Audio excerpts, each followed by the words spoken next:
เราเคยสัมพันธ์ทอดรักเมื่อขาหน้าหนาวคืนฟ้าสะท้านยามหนาวน้ำค้างเรือนั้นยิ่งได้เพียงพอพี่ต้องหนาวตามที่ว่ากันลุงรางต้องห่างไกลกันสุดวันไว้ทั่วลาถ้าป่วยลอยพื้นไม่เชื่อมันน้องอยู่ไกลจุดถูกลอยให้ไม่ขายดาวได้หรอกนะ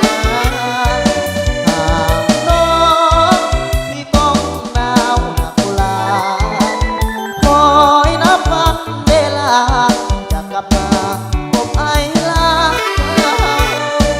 เย็นลงเทบ้านหากฝันยิ่งผ่าสะท้อนโอ้น้องสังหรณ์ก่อนนั้นเคยขอเพียงเจ้า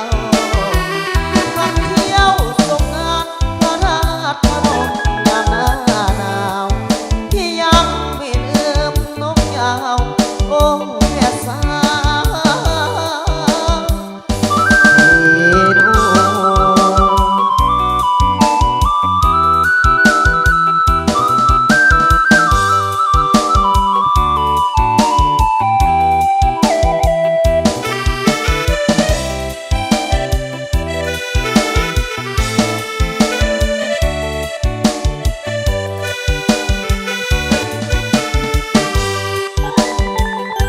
ภาพไว้ลอยพื้น